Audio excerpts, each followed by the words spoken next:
Ladies and gentlemen, thank you for standing by, and welcome to the NCD Alliance webinar. During the presentation, all participants will be in a listen-only mode. Should you wish to ask a question during the presentation, please use the chat feature located in the lower left-hand corner of your screen. If you need to reach an operator at any time, please press star 0. As a reminder, this conference is being recorded. Wednesday, July 22nd, 2015. I would now like to turn the conference over to Cary, CEO of the Union for International Cancer Control and Chair of the NCD Alliance. Go ahead, Cary. Thank you very much, and hello to everyone. We had a very packed meeting today with about 76 slides, so there's a lot to go through, and I apologize so much, but I guess that's good news for all of us that NCDs are featuring so highly in many global initiatives and events at the moment. We have a few speakers today. We have Jim Cleary, who's dialing in from Wisconsin, and we have Rojhani from the NCD Alliance in New York, Alena, who's sitting beside me. We'll talk about some things that are happening in Geneva, and we have another visitor, another guest, Shoba who will be talking about what's happening in Southeast Asia. So the agenda is as follows. So preparations for the 2016 UNGASS under Jim, Global Development Campaign, the Global Coordination Mechanism, and then the Global NCD Alliance Forum and preparatory meetings featuring Shoba talking about Southeast Asia region, which has recently conducted some work in preparation for going to Sharjah at the end of this year. So without any ado, let me pass on to Jim, and Jim will talk about the UNGASS on drugs, which is taking place in April 2016. Jim, welcome for the first time to the NCD Alliance webinar, and the floor is yours, sir. Thank you very much, Cary, and this is the first time I've spoken. I've listened many times and really appreciate what the NCD Alliance brings in these calls, updating us on what's happening at World Health Assemblies. Much of the work I'm covering happens at the UN's Commission of Narcotic Drugs, which is based in Vienna with the UN Office on Drugs and Crime. But the UN's General Assembly is having a special session, that's what UNGASS means, on drugs in April in 2016. Next. So what they're doing here is really, and I think this is the important language, they're addressing the long-standing and emerging challenges encountering the world drug problem. Many people have said to me, can we put other medicines and other things in there? This meeting is about the world drug problem, and in preparation for the April meeting, the Commission on Narcotic Drugs is asking member states, countries, to actually submit priorities by September of 2015. Next. The agenda items for the UNGASS are somewhat broad, and drug prevention, HIV prevention, drug-related crime, money laundering, something that we're all particularly interested in as part of the NCD Alliance, international cooperation on criminal matters. But what we see as important is the availability of controlled medicines, and we've worked hard to get this on the agenda for the UNGASS. Next. So this slide reads Preamble 1, and this comes back, and this is from a document which we can make available to you, that it's really about ensuring the availability of controlled substances for medical and scientific purposes. And this is the basis of the UN drug conventions and an obligation for member states. But reality is few countries have actually achieved this objective. Next. So if we know the data, the INCB, the International Narcotic Control Board, actually says that some 5.5 billion people live with low access or non-existent access to controlled medicines, and this is particularly true to the treatment of moderate to severe pain. The World Health Organization estimates that some 5.5 million people with terminal cancer suffer moderate to severe pain without access to therapy. And at the same time, and I've duplicated this, I realize the INCB has expressed concern about the misuse of controlled medicine, noting in some countries it has reached or overtaken the levels of abuse of illicit drugs such as heroin. This is the issue of balance that we have to address as we move forward with ensuring access to controlled medicines for the treatment of pain. There are a number of UN bodies that have been delegated to do this, but there really has been no true cooperation between these bodies. And this is seen as particularly important that we establish collaboration. For instance, the Commission on Narcotic Drugs meets regularly in Vienna, and WHO has a very, very small voice, if any voice in this, even though access to controlled medicines is a health issue. Next. So, again, the recommendations coming in this document that we as civil society are taking forward to the UNGASS is recognizing that ensuring the adequate availability of controlled substances as well as preventing their misuse and diversion is a key objective of the Drug Control Convention and Global Opioid Policy. Next. Recognizing the gap between the adequate availability and while diversion and misuse are significant problems. Next. And recognizing the need to significantly increase the coordinated multi-sectoral efforts to realize the single convention goals with respect to the medical use of controlled substances. I love all these recognizings that go into the preamble of these sorts of things. And recognizing the lead role of the World Health Organization, the International Narcotic Control Board, and the UN Office of Drugs and Crime. And this next slide is the meat of the issue, really is calling upon the member states to ask of the UNGASS, the UN General Assembly Special Session, to commit to a concerted UN-wide effort. It requests the WHO and the UN Office of Drugs and Crime to work together, and in that working together to develop an action plan with specific objectives that are done in cooperation with member states, the various UN agencies and civil society, and this work plan, action plan, actually be presented to both the Commission on Narcotic Drugs and the World Health Assembly in 2017. And again, as with UN decrees, making sure there's a report-back mechanism with the Secretary General of the United Nations reporting back to the General Assembly in 2019. Next. This UNGASS on the world drug problem is really an extraordinary opportunity for us to start pushing the controlled medicines and access to controlled medicines. I'll go back to the statement that the original goal of the Single Convention of Narcotic Drugs was to ensure access for medicines for medical and scientific purposes while also reducing risk of diversion and misuse. So we see this as an extraordinary opportunity. There are a number of organizations on the next slide that are already committed to this. We are asking for people to engage in committing to this. And is there any length of time? No, we just add names. The sooner the better if your organization commit to this. But equally the most important thing is to be interacting with your member states, your governments, letting them know about the importance of having the access to medicines for medical and scientific purposes on the agenda of this important meeting. I'll stop there, Cary, and see if there's any questions or discussion. Thanks very much, Jim. Actually, can I ask a question? Presumably this is the first time there's been such an UNGASS on drugs. And in your opinion, Jim, and we all respect the fact that you've been in this business for many, many years, how important do you think it is to the community that this special session of the UN General Assembly is to NCDs particularly, but more generally about availability of drugs across the whole of the health community? So there have actually previously been UNGASSes on drugs. The next one was actually due in a later period towards the end of this decade.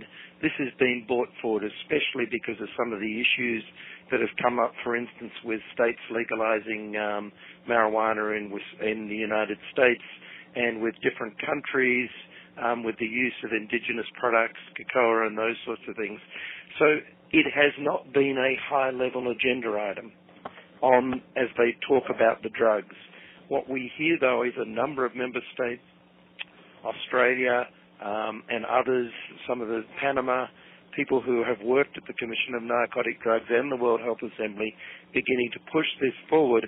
And given the importance of controlled substances, particularly for palliative care with non-communicable diseases, pain relief with surgery, pain relief with obstetrics, and there are some controlled substances that fit into the obstetrics situation, it is actually very important within the NCD field. Jim, we've had one question come through, which is about timelines. As ever, the people on this webinar and others want to know what are the timelines for passing comments from civil society to any documents that come out or putting information into the system. Are you aware of any timelines for this particular UNGASS? So the timeline that I'm aware of is that by the middle of September, the UN is actually calling for member states and with that civil society actually to begin to start submitting language to the drafters that they want in there. This is given the fact that this has to go through the number of negotiations and other sessions. So really, if we want language, it's going to be by September. The sooner the better that we get this language, again, working with governments and starting in a coordinated way within your country to work with other people who are interested in this, that we, palliative care associations, cancer associations, diabetic associations, making sure that you're all up there talking with your ministers of health and the representatives in the appropriate language and getting that. Again, the timing, September is when they're wanting comments on the draft language. Then we'll probably get a zero draft document which we'll actually be able to comment on further when that's released. Jim, that's terrific, and I guess we'll take guidance from yourself how important this is, and it's certainly on the NCD Alliance agenda as well as the UICC one. So if anyone's on the call and would like to get involved, then I'm sure Jim would be more than happy to take emails from you. Very happy to. Thank you, Jim. Okay, well, let's move on to the next section, and that's going to be Ariella from New York. Ariella's going to talk about the Global Development Campaign, what's happening in New York and other parts of the world, no doubt. Ariella, over to you. I hope you're on the phone. I'm here. Thank you, Cary, and hello to everyone. We've got a lot of ground to cover today, as usual. Today I'm going to go over outcomes from the recent third International Conference on Financing for Development. Also give an update on the post-2015 intergovernmental process in its very final days. Give a quick status update on the process to develop indicators for the Sustainable Development Goals. And finally, a look ahead to September and the summit and the UN General Assembly high-level segment. Next slide, please. So starting off with the third International Conference on Financing for Development. Next slide. FFD3 was held only last week, although it already feels like it was months ago. We don't know precise numbers, but approximately, certainly thousands of government representatives and members of civil society descended from New York and various corners of the world on Addis for the conference, which also included a civil society forum and a business forum ahead of the start of the main event. The conference ran from the 13th to the 16th of July, and again in Addis at the UN Center there.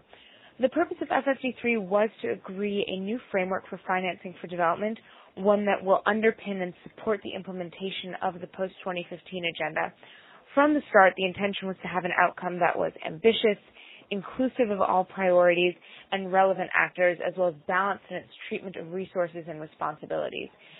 What's at stake was how to approach a new era for official development assistance, or ODA, how to really emphasize and mobilize domestic resources, how to harness the resources of the private sector, and engaging civil society and philanthropies as sources of means of implementation as well as implementers of the agenda.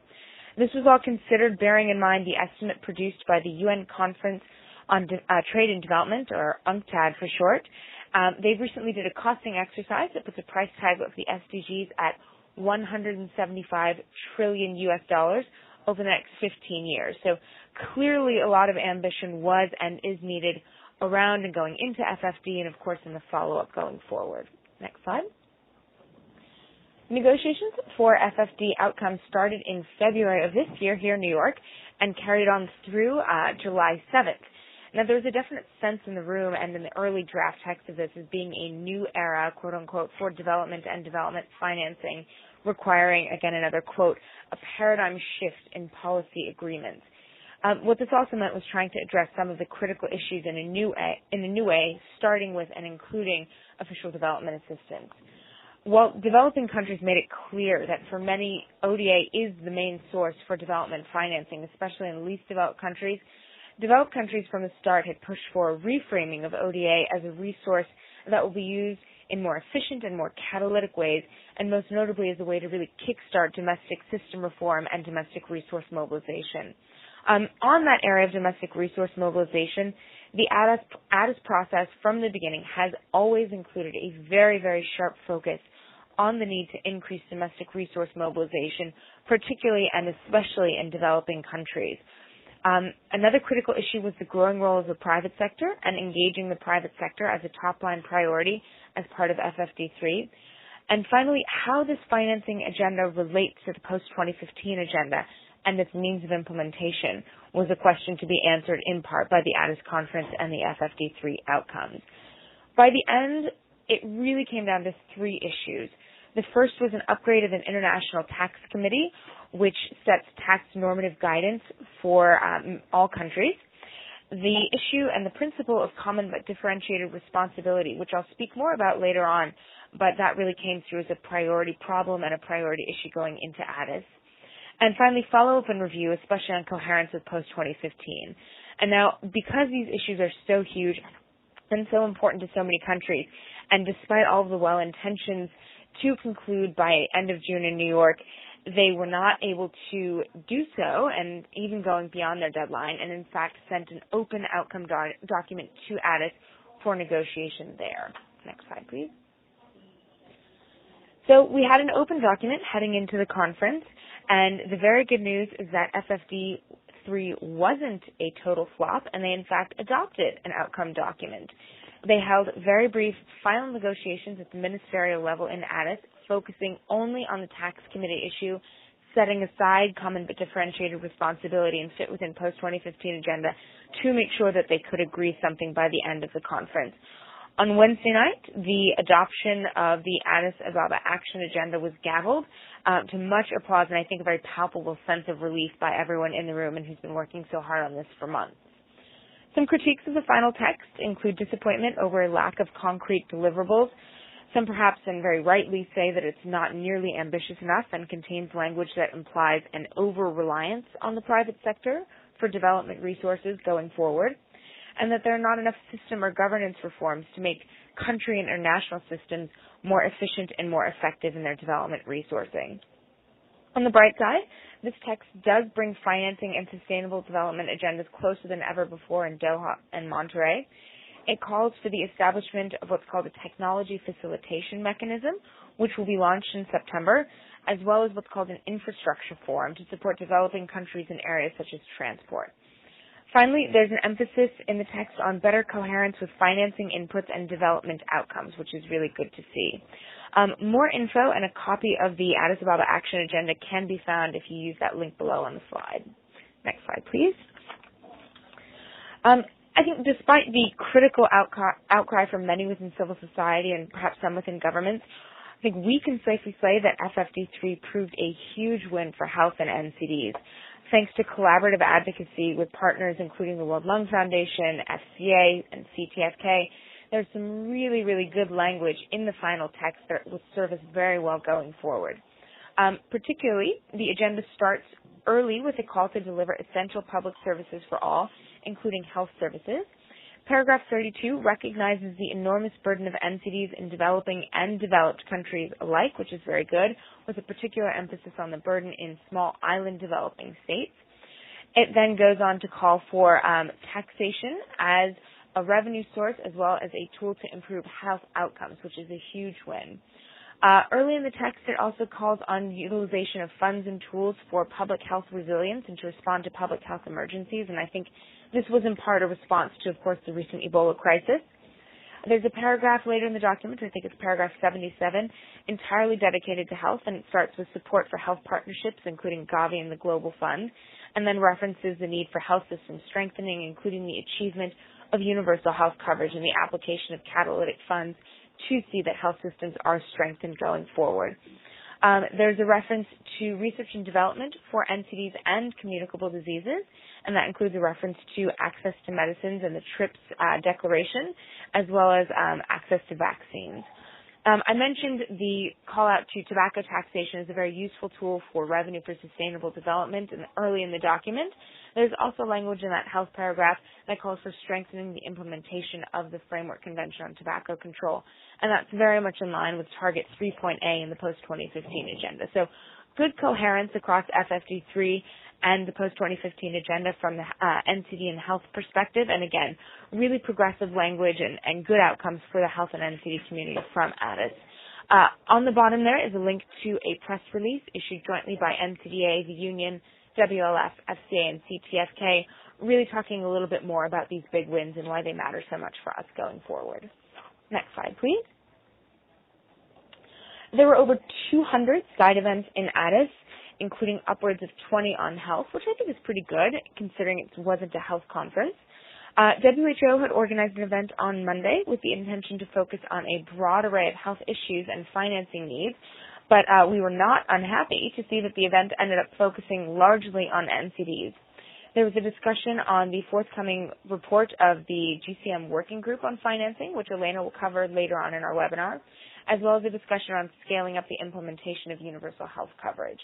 WHO also launched a really nice advocacy document on tobacco taxation, really championing it as the single most effective and yet still most underutilized tool for improving health and raising revenue in the post-2015 era. NCDA held our own side event on Tuesday in partnership with Denmark and Tanzania. It was a packed room, which was great, and it was a panel on the many dimensions of financing for NCDs, including ODA, domestic resources, and public-private partnerships. I think, in short, there was some clear consensus that tobacco and alcohol taxation need to be increased dramatically and that we need better monitoring for NCD resources overall. One other very notable health side event worth mentioning right now was that on Monday evening, the Secretary General and other high-level people launched the Global Financing Facility in support of Every Woman, Every Child. This is the World Bank and Partners' new initiative in response to the need to keep driving progress in maternal, newborn, and child health by investing in systems and programs. And it's also linked to the revised global strategy on women, newborn children, adolescents. I'm sure I'm messing up the full acronym. And that new strategy is coming in September. So that was a very, very good outcome for health from FFD3 as well. Next slide, please. Other notable commitments within the FFD3 outcome, including a call to strengthen mobilization of domestic resources and really pushing all countries to take ownership of their development agenda and resourcing the implementation of development agenda. I think this is a huge contrast between development financing agreements that we've seen previously, such as Doha and Monterey, where it was really about utilizing international resources more effectively. This really puts countries in the driver's seat and gives them a lot of responsibilities going forward. The FFD3 outcome reaffirmed the target of 0.7 GNI for official development assistance and encourages all donors who have not yet met this target to do so with immediacy. It also considers that as part of that, considers setting a target of 0.15 to 0.2% of the ODA GNI for the least developed countries as they lag the furthest behind. Calls to improve tax systems, so collection, efficiency, and transparency, as well as a focus on science, technology, innovation, and capacity building, again, especially in the least developed countries, as well as an overall emphasis on better data, realizing that we can't really do very much if we don't know what's happening. Of course, there are some issues that were still left unresolved because they needed to seek agreement. One of them is follow-up and review. How will FFD3 be followed up, and how does that relate to post-2015 follow-up? Again, the issue of common but differentiated responsibility, relationship to post-2015, as well as the COP21 as related to climate finance, and finally the level of ambition. Huge questions on, despite having something come out of ADIS, is it sufficiently ambitious enough to ensure that we have the resources for financing the post-2015 agenda going forward? Next slide, please. Before you go on there, Ariella, can I just jump in, because I know we're going on to post-2015 now, but just a couple of questions. One is, you've been to a number of these UN events over the last few years. What was the sense that you had in terms of the commitment of member states to health within the context of the finance discussions? Did you feel that there was genuine commitment, or was it more of a sidelined activity? I think it was a genuine commitment. I think, unfortunately, Ebola rattled a lot of cages and really reminded people that the investment in health systems and the investment in people's health is critical if you want to sustain any sort of development momentum. I mean, obviously, we see a lot of development progress unraveled by any lapse in public health gain, so whether that be in pandemics or in maternal health. So I think there was an acute awareness that health and other social development issues, including hunger, really do matter if development financing is to have a meaningful impact and move towards development outcomes. Super. And if we just build on the point you made about taxes feeding into health, I don't know if everyone's aware, but WHO have just brought out their new report on the global tobacco epidemic 2015, which is subtitled "Raising Taxes on Tobacco." And I noticed that Judith Mackay is on the webinar and will probably know more than me, but it says in there that only 33 countries have got complete policies on taxation, which is 15% of those who have actually signed up to FCTC, I think it is. So there's a lot of mileage there. Did you get a sense that member states or parties actually feel that there is a lot of opportunity on taxation of tobacco specifically? Yes, I think so. I think that strong calls were made by civil society and by WHO and received well by governments that there needs to be more done on tobacco taxations. I would leave to my colleagues on the phone, as you just mentioned, and at FCA to respond as to how they're actually moving ahead with the commitments, because, of course, the commitment and the sense of commitment is always quite different than the implementation, as the WHO report really points out. Absolutely. Okay, well, please carry on to post-2015, Ariella. Sorry about that, but got interesting areas, so please carry on. No problem. Thanks, Cary, for those questions. They're very good. So, yes, carrying on to post-2015, once Addis had adjourned, everyone, including myself, jumped on a plane and rushed back to New York to start up this last session of Intergovernmental Negotiations. Now, you've seen this timeline 1,000 times, and I almost can't believe that arrow is pointing at that last line, or the nearly last line. We are in the final session, the final weeks.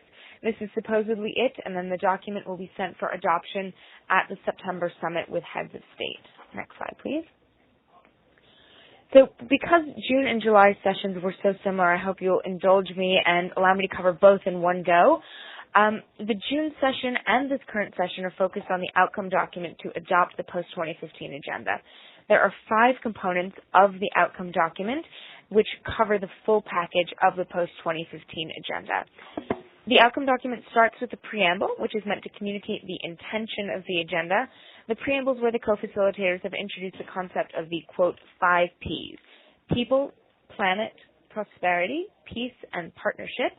I think this was their attempt to consider the Secretary General's 6 elements that he put in his synthesis report last year, as well as give people a smaller number of priorities, less than 17 goals, but without prioritizing or picking one goal over another. So we often hear in the post-2015 space, we need something that's tweetable, something that people can really attach to and remember as what post-2015 stands for. And I think that's what the 5 Ps are attempting to do, to really frame it around a limited set of these global concepts that can really give people a picture of what this new era of development is all about. Then there is the declaration, which is the visionary action-oriented part of the document, introducing the new agenda for the next 15 years. What is this new agenda? Well, the SDGs and targets, of course. They are in the outcome document as agreed in the open working group, and they include the means of implementation targets. So the SDGs and the targets make up part 3 of the outcome document. Part 4 is the means of implementation and the global partnership, which reiterates these targets and refers to the recent outcome from Addis. And finally, the chapter on follow-up and review, or part 5 of the outcome document, really rounds it out, covering principles of global, regional, and national follow-up, some light guidance on the mechanisms that will facilitate the follow-up and review, and a reference to the global indicators as guiding this follow-up and review. There are also 3 annexes right now in the text. Annex 1 is an outstanding revised target that needs to be addressed. Annex 2 is the Addis Ababa Action Agenda, which is the outcome document of FFC3. And finally, Annex 3, which is the introduction or chapeau from the Open Working Group outcome document. The G77 is really keen to see that chapeau included. Next slide, please. So member states are using these weeks to react to the outcome document drafts. They agreed in June that the zero draft was a pretty good basis, but that more work was needed. The one thing that isn't changing, though, and has been consistent throughout, is an agreement that ending poverty in all its forms is the overarching goal for the post-2015 agenda and era.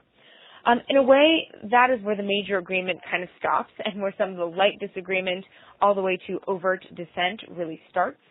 On one hand is G77. They would like the preamble with the 5 Ps deleted. They would prefer rather the section on the SDGs also include the opening and the full list of revisions to the goals. The G77 has also been clear that the proposed revisions to a small number of the SDG targets, which are now integrated into the text, save for one, should not be accepted or included. They're pretty firm. The Addis Action Agenda is complementary to post-2015 and should in no way replace the means of implementation, as has been suggested by some in the EU and the US side of things. And finally, that the principle of common but differentiated responsibility, an issue that they parked at Addis, is one that has to be addressed now, has to be included across the entirety of the post-2015 agenda, and is a non-negotiable for them.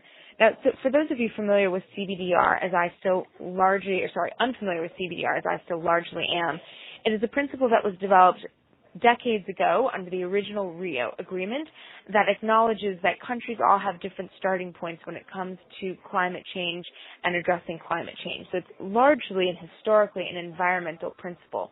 However, the G77 is saying that because this is a development agenda that really wraps up environmental development as part of overall development, CBDR, which again acknowledges that countries all have different starting places and thus may not be able to achieve the same outcomes as developed countries, they're arguing that CBDR really applies to everything. So all goals and targets, all principles, every country can start at a different place and end at a different place. And that's what ensuring CBDR is. Of course, this principle is rejected wholly and soundly by the EU and the US and the UK and others. So it's a huge point of contention, and I think will come down to the final hours and what's holding out any sort of agreement going forward. So a little tangent about CBDR and why it's so important and why we keep talking about it, even though it doesn't really have much to do with health and NCDs. So on the opposite side, so zooming out again to reactions to the zero draft and the outcome document, the EU, the US, and the UK really welcome this preamble. They had wanted a very concise set of goals from the beginning, so they really like the framing of the 5 Ps. They accept that going beyond agreed language in the declaration is a good thing, that we need to be a little bit more progressive in what the declaration says, that we should not include the open working group reservations as an annex, as the G77 wants. They think that the FFD addressed fully the means of implementation for post-2015 and can be included as the means of implementation pillar. It doesn't need to be separate. It is part of the post-2015 agenda. And finally, that this is a universal agenda and the principle of CBDR, as I just explained, is irrelevant, so that it cannot be included. And again, this is a red line for many of those countries and will be a big, big fight going forward. Next slide, please. So this week and next week are the last weeks of negotiations and focus on the final draft of the outcome document and all of its elements. The final draft is available online via that link on the slide there. The co-facilitators are very intent on finishing by the 31st of July. This is both as a show of credibility of the process, but also perhaps for the very practical reason that August is when most everyone in New York takes their home leave, and I don't think anybody particularly wants to spend their summer holidays sitting inside a UN conference room negotiating out on the post-2015 agenda. So they are very, very firm on concluding by the end of next week on the 31st of July. Our advocacy has been part of joint efforts with the Health and Post-2015 NGO Coalition, who together have drafted a joint statement with over 50 signatories on health. This was read out yesterday to all member states participating in the negotiations, and it was very, very well received. Within this and more broadly, we're of course pushing for the strongest language possible on health and NCDs in the declaration. Again, more info at the link at the bottom of the page, and we have the response posted on our website via that link there. Next slide, please. So what exactly is the language for health and NCDs that we are pushing for within the document? The preamble includes a call to realize healthy life for all people under the principle of people in the 5 Ps section. It calls for a world with universal access to health care and where physical, mental, and social well-being are assured. The declaration goes on to recognize that progress in health from the MDG era has been made, particularly around maternal and child health, and we need to protect those gains. There's a standalone paragraph in the declaration on health stating that we must achieve universal health coverage as well as, quote, devote greater effort to tackling NCDs. It also acknowledges that all countries benefit from having a healthy and well-educated workforce. So while this is a really good starting point, and I think is very welcome to see that health is given such priority among the sort of vast spread of development priorities that everyone's trying to address, we do think that it could be stronger in a couple of areas. The first, stronger and more specific in the language on NCDs in paragraph 24 of the draft declaration. We would like to see prevention and control reference, as well as some listing of diseases and a reference to social determinants of health. And stronger linkages to the environmental determinants of health as well. We think the declaration could be stronger on equity and non-discrimination, meaning reaching those furthest behind who we often know are most affected by NCDs. We'd like to see and support a reference to sexual and reproductive health and rights in the declaration, which will be a huge issue. And finally, ensuring that in referencing universal health coverage, it also is sure to include the dimension on financial risk protection, given that that is half of the concept of UHC itself and can't really be addressed without financial risk protection. Next slide, please. So outstanding issues that they're going to be working out this week and next. On the preamble, as I mentioned, some really like it and some don't, so they have to decide whether to keep or delete the preamble in the 5Ps section. On the declaration, does it need to be shortened? What needs to be added? What language needs to be changed? And hopefully many of the member states will pick up on our efforts and our advocacy and language on stronger language for health and NCDs. Within the section on SDGs and targets, do member states want to accept those targets, the small numbers revised targets rather, within the document? The co-facilitators have gone ahead and taken the prerogative to put the revised targets in as if they were like that all along. Can member states live with this? They have to decide. And do we want to include the chapeau and reservations from the open working group text? In the means of implementation chapter, the FFE3 outcome as the pillar for means of implementation, or as I mentioned, as the G77 would like to see, as sort of separate but complementary to post-2015. On the issue of the global partnership, who's involved in this global partnership? Some say it's a government-to-government partnership, while others are very keen to see that civil society and other actors are very much a part of the global partnership for sustainable development. And finally, in the follow-up and review, is this a voluntary follow-up and review? Is there a set template for national and follow-up and review? How often does follow-up and review happen, and of course at what level? Is it only global, or is it also regional and national, and how does that all tie together? So some big issues, and you'll see I put CBDR in that grumpy gray cloud in the corner because it's pretty much hanging over all of these different debates. Next slide, please. Moving very swiftly along to indicators for sustainable development. That's a nice the follow-up and review is a nice segue into unpacking the latest on the process to develop a set of global indicators for SDGs. Next slide, please. The work to develop indicators is being led by the Interagency Expert Group on SDGs, a group of 28 national statistical offices and some observers from other countries and technical agencies. They had their first formal meeting in the beginning of June, which led to the launch on July 10th of 2 separate work streams as well as an online platform. Work stream 1 will address the conceptual framework and indicator concepts and definitions, looking at things like relevance and strength of the indicators. Work stream 2 will look at the interlinkages of the indicators in hopes that some indicators can speak to multi-purpose functions and really respond to more than one area of progress in one go. Next slide, please. In addition to launching the 2 work streams, the IAEG now has a proposed timeline and tentative work plan. You'll see that between now and September, they will release the first possible list of indicators and then open it up for consultation, including with major groups and other stakeholders. After that, they will revisit this updated list of possible indicators and circulate that around. The deadline for final comments will be mid-October, and then there will be a brief pause and then the next in-person meeting of the IAEG SDGs in late October. The indicator proposal will be finalized around the end of November, and submitted to the 47th session of the UN Statistical Commission. And of course, this is all leading up to March 2016, when the global indicators will be endorsed by the UN Statistical Commission for later adoption by ECOSOC and the UN General Assembly. So a lot between now and November. We'll be coming back a lot to you on this between now and then, so stay tuned. Next slide, please. A quick look at what's in the latest proposed list for NCDs. Not a lot has changed for the indicator under 3.4. It remains as it was in previous iterations, which is the indicator on the probability of mortality from the major NCDs between the ages of 30 and 70. This is consistent with the indicator in the NCD Global Monitoring Framework. For target 3.A on the implementation of FCTC, the indicator proposed is still on measuring prevalence of tobacco use. The age has changed slightly, though, from over 15 to now ages 18 and over. This is also consistent with the NCD Global Monitoring Framework indicator.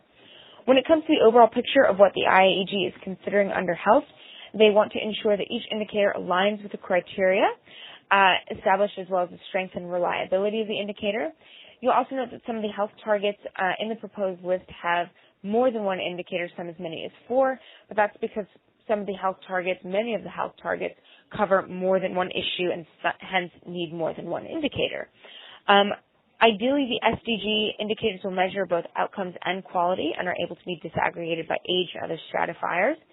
Again, focusing in on the NCD indicator, the proposed list has the mortality probability indicators listed as Tier 2, meaning it's not as strong as possible, but WHO has already pushed back on that, saying that they think it's a really strong indicator for measuring the NCD target. Another issue is that the proposed 3.9 indicator on outdoor pollution, for pollution only covers outdoor, and that the priority for the indicator on overweight children under SDG 2, target 2.2, is no longer a priority. And again, these are just very, very headline issues and quick read of the SDG's latest provisional list. Next slide, please. Other proposed NCD-related indicators that we are aware of and keeping an eye on.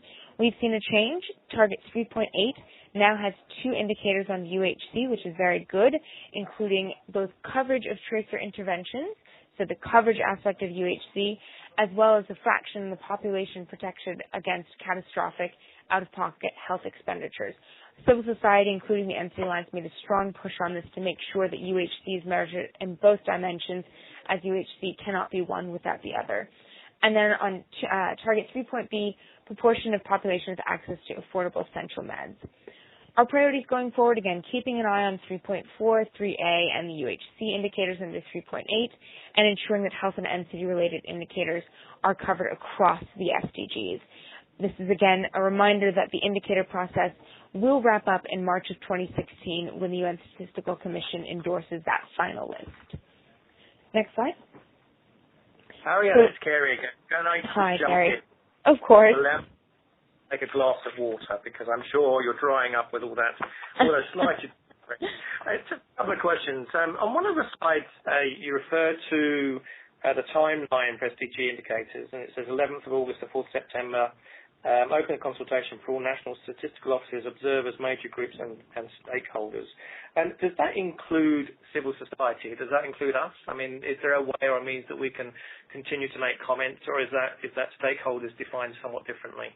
Cary, that is a fabulous question. I actually scratched that out of my notes in the interest of time. But major groups and other stakeholders is a phrase that some sections of the UN use to describe civil society. So yes, we are a part of major group and other stakeholders, and we will be a part of that consultation. That's super. And we've had actually a question come through from Ivona about the financing for development, a very specific question about do we know what follow-up might be taken by the World Bank, WHO, with regard to paragraph 12, which is national spending targets for health.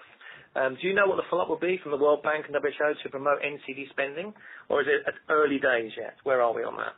At very early days. The document was just adopted last week, so I'm sure WHO and the bank and countries are still trying to wrap their heads around what it all means, but I think it's a really good point to follow up on going forward. Yeah, because clearly we can't do anything without cash.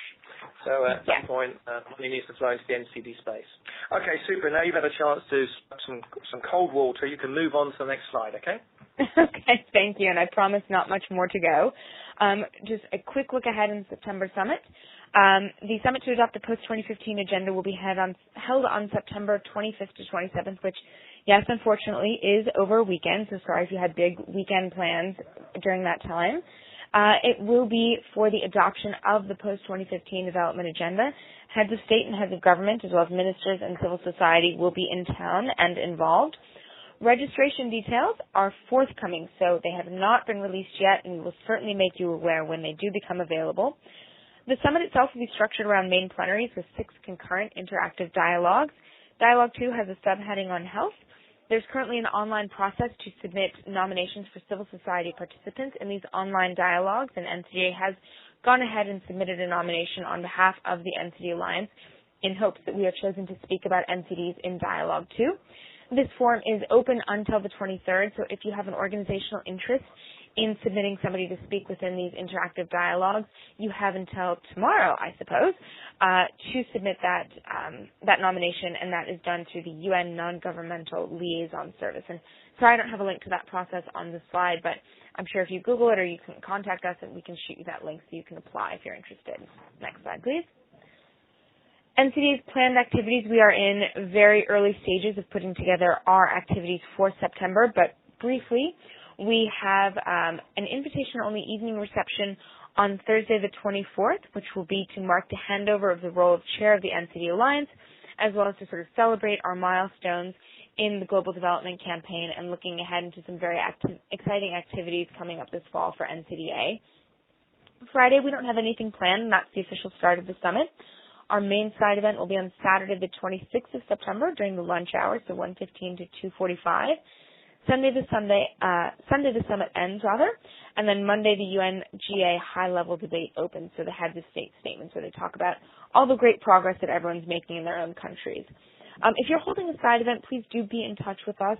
We would love to know what's going on, and will help us sort of get organized as people are already starting to plan in September in earnest. Next slide, please.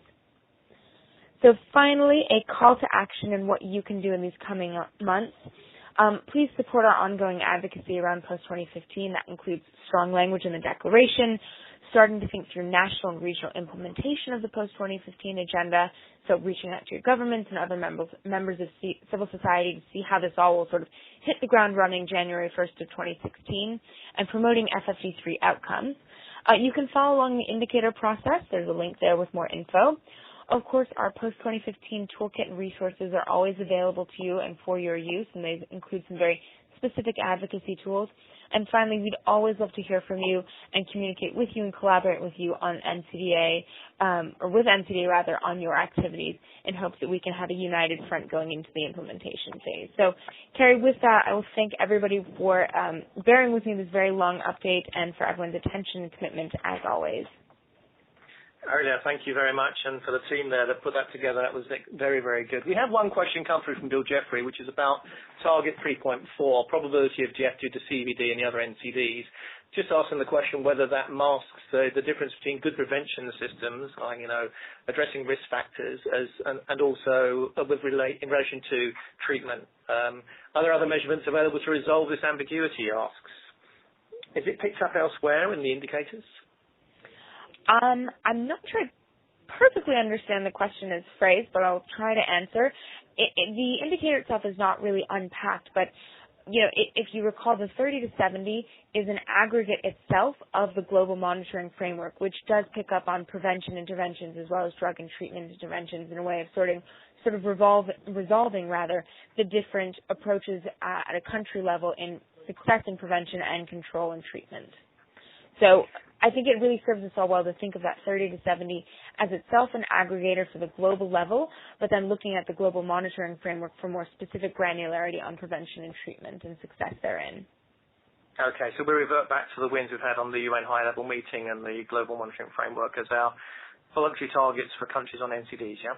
Exactly, and the reason why we are supportive of that 30 to 70 mortality indicator as part of the global indicator framework is because it does speak very coherently and consistently to the wins we've had in the NCD monitoring framework. Super. Okay, thank you very much. We'll move on now. Just to say to those of you who aren't aware, the slides will be available after this webinar on the ncdalliance.org website under Resources, under Reports, for those of you who'd like to have a copy of the slides. So let's move on to Alena now. Who's going to talk about the Global Coordination Mechanism and what is happening in the preparation for Sharjah later in the year. Over to you, Alena. Hi, everyone. From me here in Geneva. I'll be providing a very brief update on the work of the Global Coordination Mechanism. All right, so I'm going to start us off with an overview of what's happening with the two working groups that have been established under the GCM. The first working group is working on the engagement of the private sector in the prevention and control of NCDs.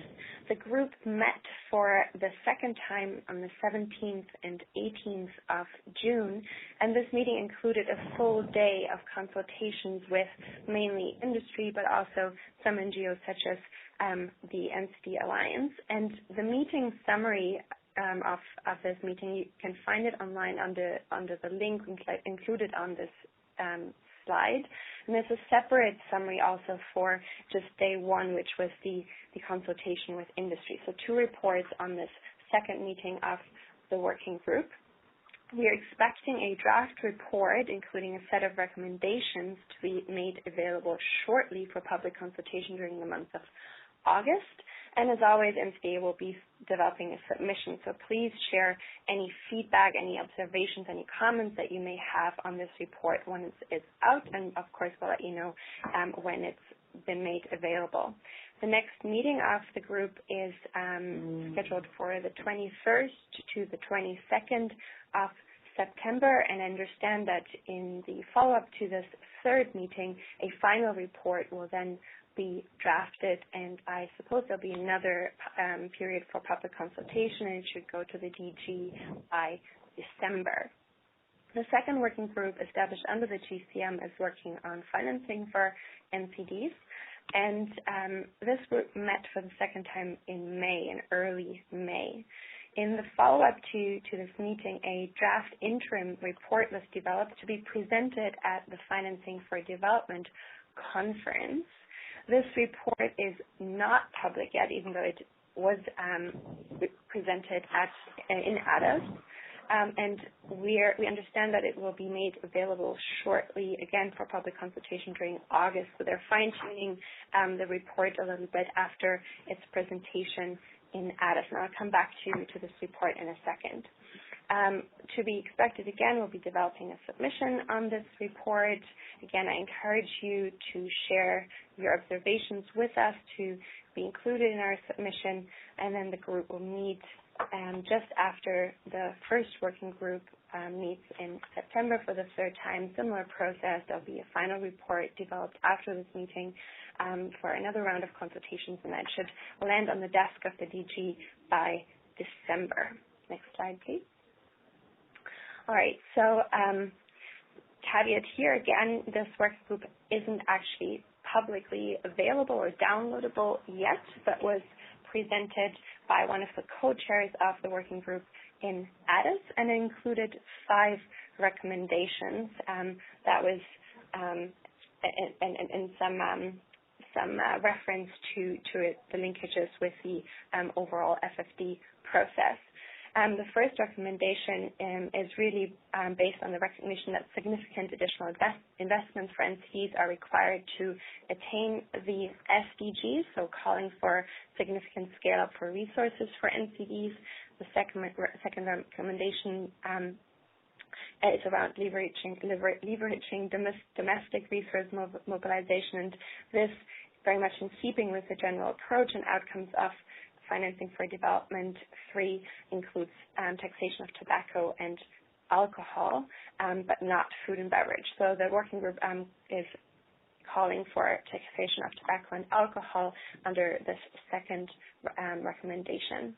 The third recommendation is around ODA as an important catalyst, for example, to kickstart implementation of UHC, including measures on NCDs. And then the fourth recommendation addresses partnerships with the private sector, with philanthropies, but also calls for caution and regulation of the private sector simultaneously. The fifth recommendation is around ensuring coherence across different sectors, including finance, trade, and health. And this point is very much around safeguards in investment treaties, policy coherence, and better alignment of existing multi-stakeholder partnerships. We are behind the scenes. We're trying to encourage the working group to include a sixth recommendation, and this recommendation would address really the need for better monitoring for resources allocated to NCDs, including through an OECD DAC credit reporter system code for NCDs. And as you may know, official donor resource tracking doesn't currently really present a full picture of all aid for health because of the way ODA is categorized. So OECD tracks health ODA with broad categories such as basic health and health systems, but insufficient detail under these categories doesn't really allow analysis of aid expenditure for NCDs. Consequently, a lot of aid agencies may be funding or may claim to fund NCDs under the category of health system strengthening, for example, but the current reporting and level of detail of data collected doesn't make this transparent. And there's a lot of disease-specific markers such as for HIV/AIDS, TB, malaria, reproductive health, but none for NCDs. And we therefore recommend to the working group that this be amended and a tracker for NCDs to be added. Next slide, please. As you may know, the GCM is also offering webinars on different topics. There was a webinar this week addressing trade and NCDs, and I believe this is a topic that is of major importance for NCDs, but hasn't really been discussed very much, and I assume that this is because it's a very difficult and very dense topic to address for non-legal stakeholders.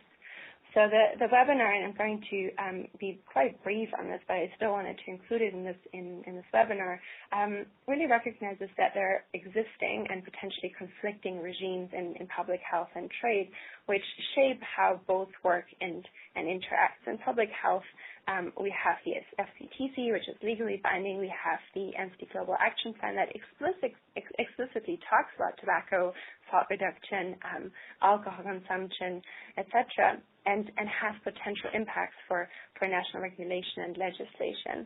And on the trade side of things, we have intellectual property rights, trade tariffs, and investment agreements. And it's interesting to know that there are two important principles within trade and health regulation negotiations. So one of them is non-discrimination within trade. So rules should not favor domestic over imported goods, and public health regulations should not be stricter than necessary to protect health. So it's very much slanted towards in favor of trade and not in favor of public health. One of the fora that conflicts are mediated in is the WTO Technical Barriers to Trade Committee, but there's also a couple of other fora that I won't be going into now, but it's important to know. So, for example, currently it has been brought to my attention that Canada, the U.S., and Mexico are suing Chile for their new and really excellent legislation on food labeling, and this is happening at the WTO, and I expect it will be managed by the TBT. The discussions that may be most interesting for this audience on the webinar was really around the need for training for health actors to understand the trade field and to be able to take advantage of the resources that are already available. So training by such organizations or centers such as the McCabe Law Center. There's also the WTO Law Center in Geneva that provides low-cost or even free advice to low-income countries, and there's a broad variety of other additional resources out there that health actors need to tap into. Then very urgently really highlighting the importance for member states in the WHO to actively engage in the process of developing trade agreements in order to ensure that they create health-promoting environments, or at least protect public health in the most basic sense. So a really fascinating webinar. There's going to be a next one on the 27th of August. It will be on investor-state dispute settlement and NCDs, and you can click on the link at the bottom of the slide for the WebEx invitation to join the webinar. Next slide, please. To finish off the GCM, there is a discussion paper that has recently been published on essential medicines and technologies with the objective to outline the key bottlenecks that member states are facing in achieving target number 9 of the NCD Global Action Plan. It presents ideas on how WHO and other relevant stakeholders can support member states and elicits input on WHO's technical assistance work to member states on access to essential medicine tech. The paper is open for comments until the 31st of August. I encourage those organizations on the call to prepare their own submissions, and alternatively, you can always share your feedback and comments or concerns with us, as we will be developing our own submission on this paper. Next slide, please. Moving on to the Global NCD Alliance Forum. So for those of you that were on the call or the last webinar, this may be a slight repetition, but I realize that there may be a lot of people on the call that haven't listened to this update on the Global Forum. Next slide, please. The Global Forum is really a very, very exciting opportunity that is coming up on the horizon for us in November. This forum will be hosted by the Friends of Cancer Patients, the FOCP, and the NCD Alliance, and is supported by Her Highness Sheikha Jawahir bint Mohammed Al Qasimi. It will take place in Sharjah, which is part of the United Arab Emirates, and following up directly on the adoption of the SDGs, will be focusing on NCD advocacy and accountability in the post-2015 era.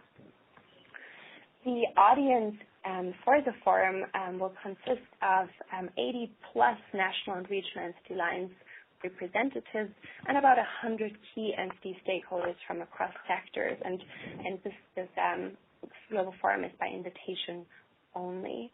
The purpose of the forum is really to bring together for the very first time our growing network of national and regional alliances. And for those that are not familiar with the national and regional alliances, these alliances have formed very much organically with only top-level guidance from us via toolkits. We have an advocacy toolkit, and this will be really the first comprehensive effort to bring everyone together, assess capacity needs, and map out joint priorities for follow-up.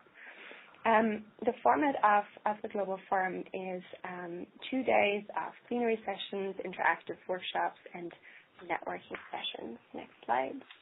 There are 3 focus areas to the Global Forum. Firstly, advocacy and accountability, focusing on translating the commitments made at the global level into national and regional action on NCDs. Secondly, around organizational development to equip national and regional NCD alliances to drive out the change, to drive the change they have set out to achieve. And then thirdly, around partnerships for success, and this focus area will be dedicated mainly to the twinning of between alliances and as well as partnerships across stakeholders to maximize individual impact. In preparation for the forum, the NCD Alliance has commissioned a situational analysis of national and regional NCD alliances, and we are also holding a series of regional and preparatory meetings. Next slide. So the situational analysis of the NCD Alliance is really to create a knowledge base of NCD civil society, how it has developed and is developing, and how it can be supported and accelerated, and the evidence base for civil society strengthening initiatives in the field of NCDs.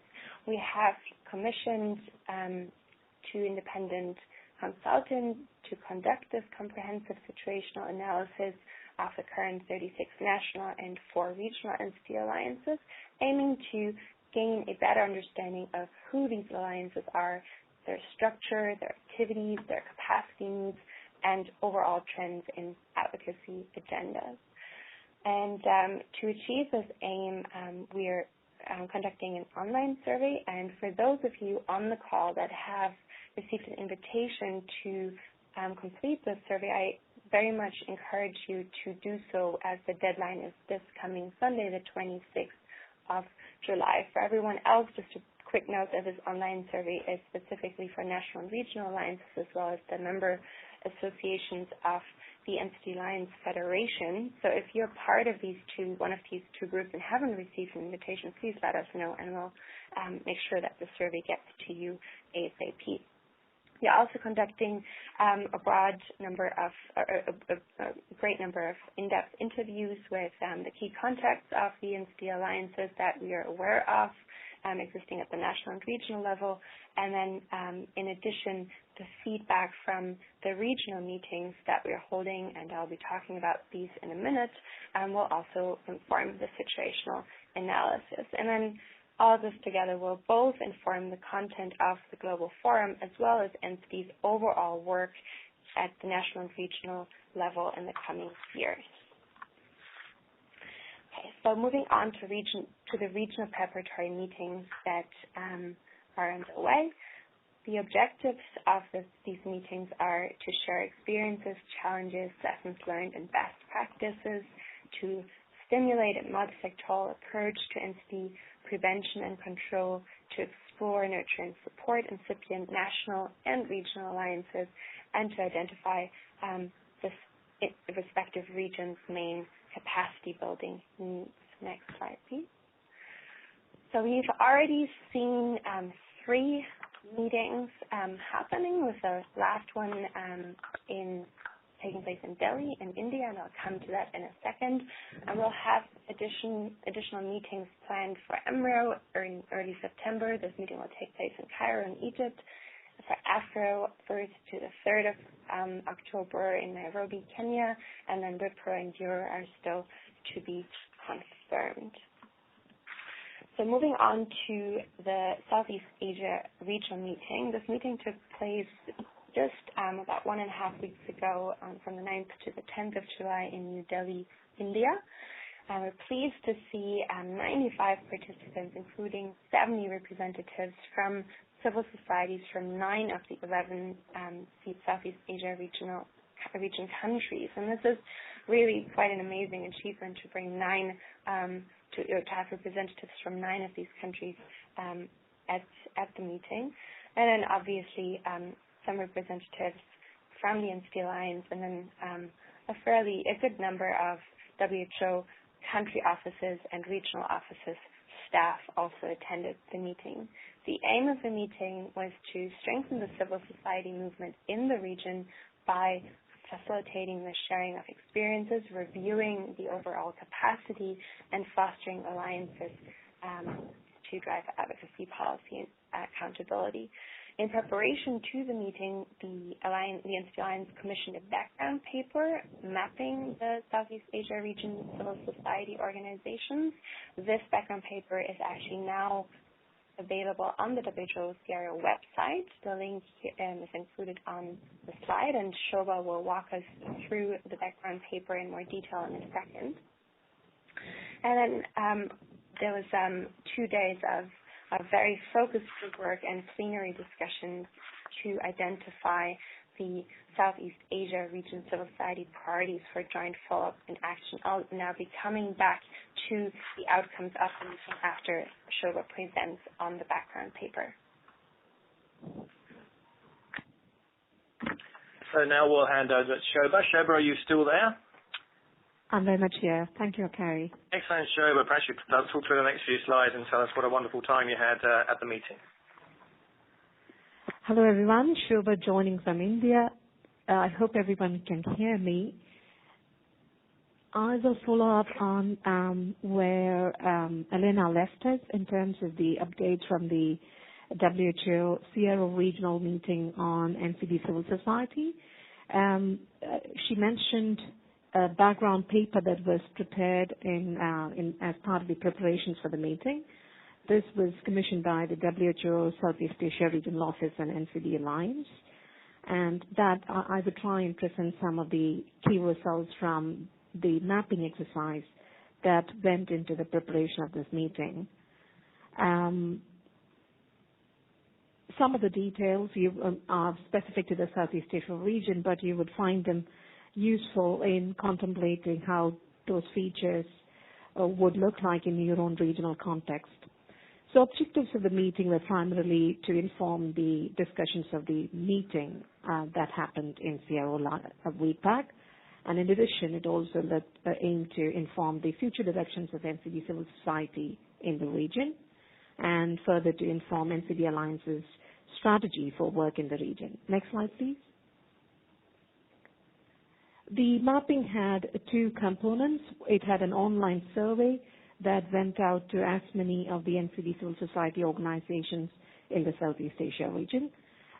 We were very surprised to see about 100 responses within a short span of 1 week when the survey was open, and it included responses from 9 of the 11 Southeast Asia region countries, and that is, again, a first time for similar surveys in this region. We also tried to have in-depth interviews of key informants, totaling to about 10, and tried to cover these interviewees primarily covering each of the major NCDs and their risk factors, and made sure that as many countries from the region are covered in the process. So what I'll try and present next would be some of the key results that bring together the survey as well as the interview results together. Next slide, please. So the type of organizations that responded to this survey, which sort of reflects the overall civil society movement in the region, about 60%, majority of them were reported to be health NGOs, not a big surprise. What was significant, though, was about 15% of the respondents reported to be non-health NGOs, and that seems to be a characteristic feature of organizations that are working on NCDs in the Southeast Asia region. And there were more people in this category than from academic institutions, medical associations, and research agencies. Putting the survey results and the interviews together presented an interesting feature that's emerging in terms of the type of organizations that enter the NCD civil society arena in the Southeast Asia region. For instance, there seems to be a trend that in the initial phase of NCD action in CRO countries, the medical professionals seems to be leading charge, presenting the evidence for action and presenting at conferences and at serving on government committees. And in the next phase, which comes perhaps about 5 years later, health NGOs enter the arena, and they translate the evidence to messages for policymakers and public. And these are normally followed by non-health organizations entering possibly a decade after the initial action on NCDs in countries and taking the action to multiple sectors beyond health. In terms of the priority audience for action of the NCD civil society in the region, the 50% of the respondents reported public to be their major audience, followed by governments. And these happen to be even the second top reported priority for NGOs in the region. In terms of focus of, next slide please. In terms of focus of work, not surprisingly, 80% of the respondents reported tobacco control to be among their area of work, followed by cancer.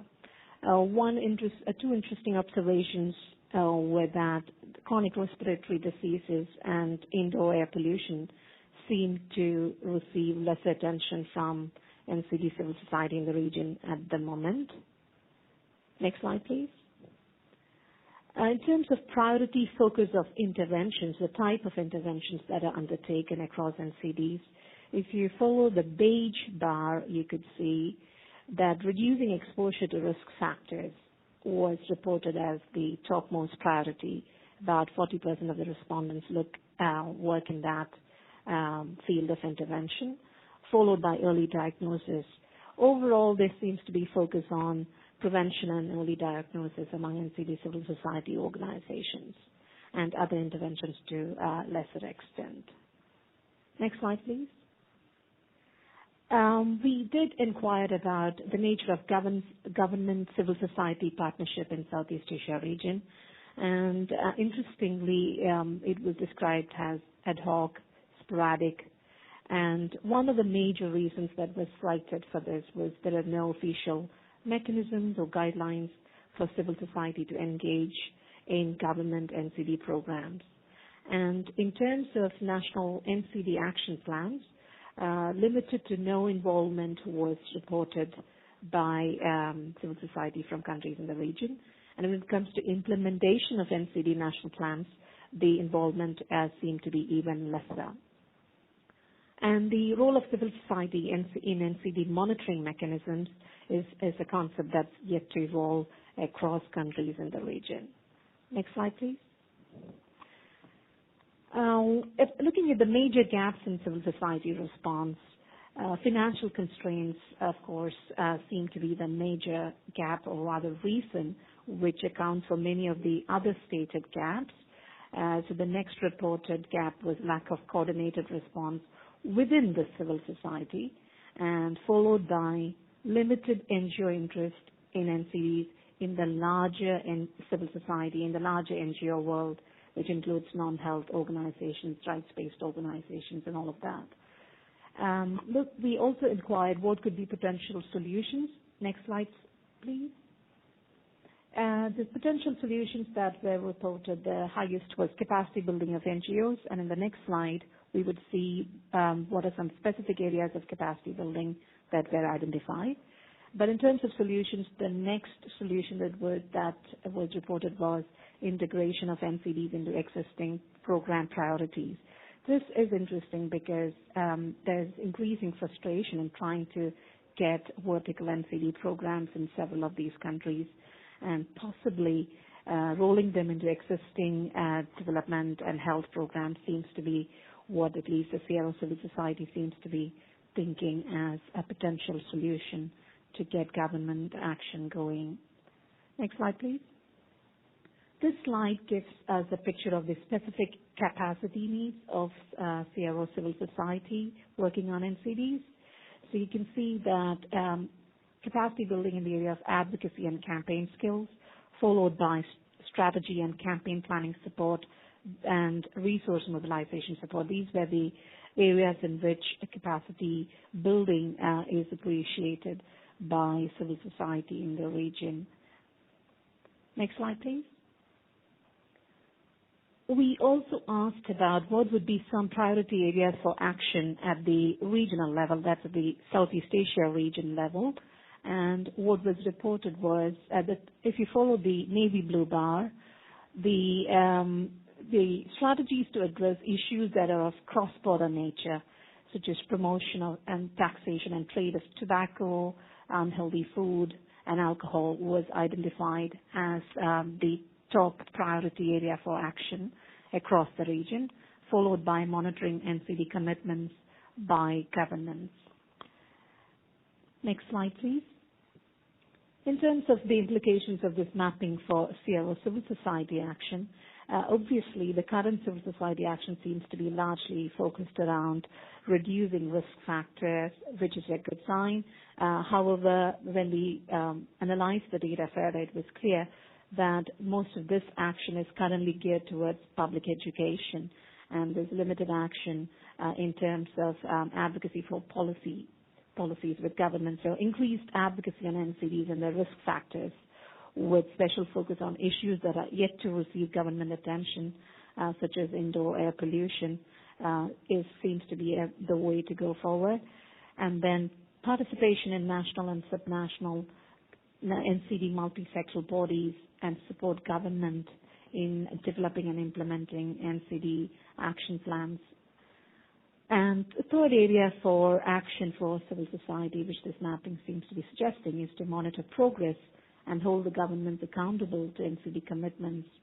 And lastly, advocate for integration of NCDs into national health and development plans, existing programs and platforms. Next slide, please.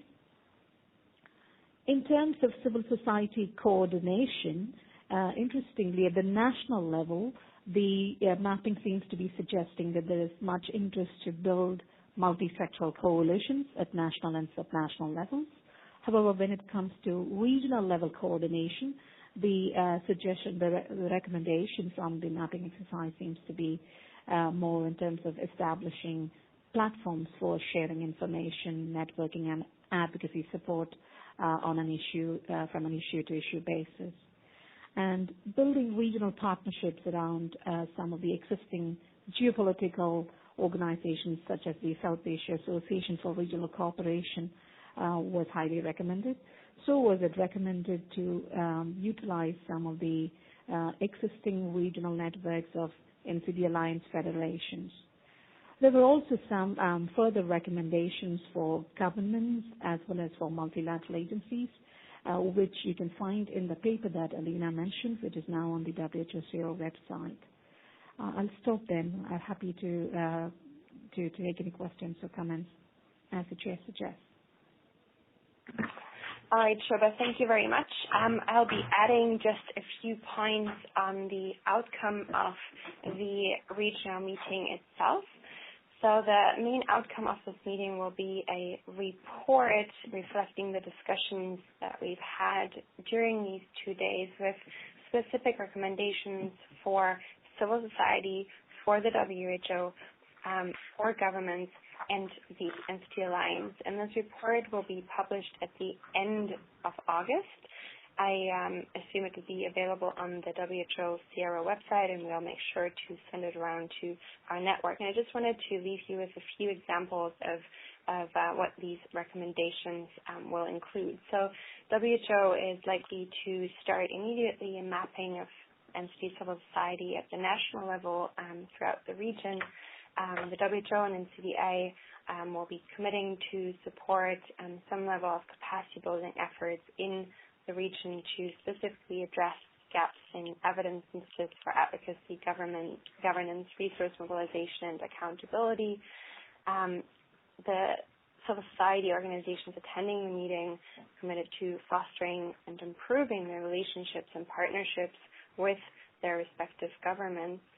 And then the recommendations to governments really focused around how they engage civil society, so clear processes for civil society engagement, as well as recommendation to create mechanisms and processes for inclusion of whole of society, national high-level NCD commissions for task forces.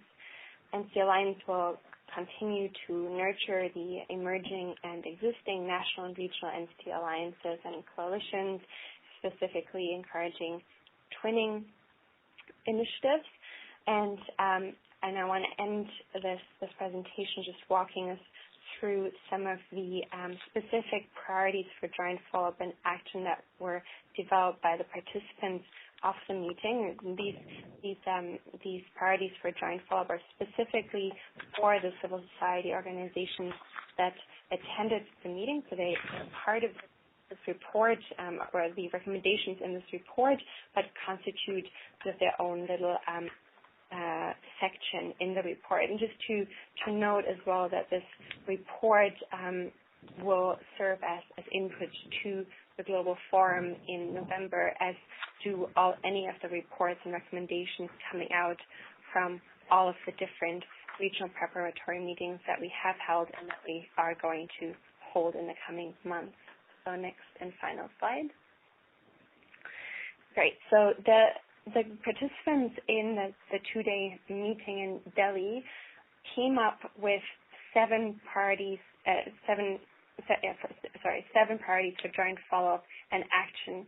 And just a quick note on how these were developed. So we, learning from the 2 previous meetings that we had, we developed a prioritization matrix structured around the Southeast Asia Region Global NCD Action Plan, and then divided participants into specific group work activities where they identified their groups' priorities for regional advocacy, policy, and accountability. And then coming back to the plenary, we had time to find consensus among all meeting participants, and this was actually quite a smooth process. And the 7 priorities that we came up with, or the participants came up with, are in this slide. So the first one is mobilizing public opinion and participation in NCD advocacy and health. So first priority for joint follow-up and action. The second one is increased NCD civil society engagement in the development and monitoring of national plans and policies. The third one is around development and strengthening of national policies and strategies for major risk factors, and this, for this region, also includes ambient and indoor air pollution, since there's a 10th target added to the 9 global targets for the region. The fourth one is around supporting prioritization of entities and national development plans and strategies. Fifth priority, promote integration and scale up of cost-effective NCD intervention into basic primary health care packages in order to advance the UHC agenda. The sixth one is around promotion of the integration of palliative care. It was very clear that the meeting wanted to see action on palliative care. And then the seventh was to support operational NCD surveillance and monitoring systems. So really, really good meeting with very clear priorities for joint follow-up and action. On that note, this is it for me, and I'll hand over to Cary. Thank you very much, Alena. That's a miracle that we got through 96 slides or whatever it was in 1 hour and 30 minutes exactly. So thank you very much to everyone who's actually contributed to the creation of that slide set and also presenting it. So particularly Jim and Shoba, Ariella, and Alena. Shoba, can I just say thank you very much for that presentation. I think the data you presented was outstanding. It's just so interesting to get it presented in a way so we can begin to understand what the issues are with civil society in particular regions. And in light of that point, if I could also just say thank you to Trevor Hassel, who's also on the phone. So Trevor conducted with Maisha in the Healthy Coalition, Caribbean Coalition, their work, and I was privileged to be with them for 3 days. And again, it was an outstanding set of meetings with individuals totally committed to bring into life the NCD agenda at a national country level. I guess that is really the challenge that we face, that we've had 5 years of global wins with the summit, the coordination mechanism, the monitoring framework, the action plan, and after the good work of a lot of people outside the NCD Alliance as well as within, we are securing a profile in the SDGs. So we now move back into a period of time where the focus has got to be at that national level to ensure that those member states are actually going to implement all of the commitments that they've so diligently signed off in the last 4 years. So a lot to do at regional, national level in the next few years, but I'm sure given the engagement that we've seen so far, particularly in CIRO and the Healthy Caribbean Coalition, that I think there is going to be a lot of people who want to make a difference at that level. So at that point, I guess I'll say thank you. Good luck to everyone in the next few weeks as we try to impact the SDGs and the post-2015 agenda. Thanks to all who are involved in that. And on that point, I'll say goodbye to everyone wherever you are in the world. And we will talk to you in a few weeks' time in the next webinar when hopefully we'll bring you some great news on what's been happening in New York. So thank you very much. Ladies and gentlemen, thank you for joining today's conference. Thank you for your participation. That does conclude the conference. You may now disconnect.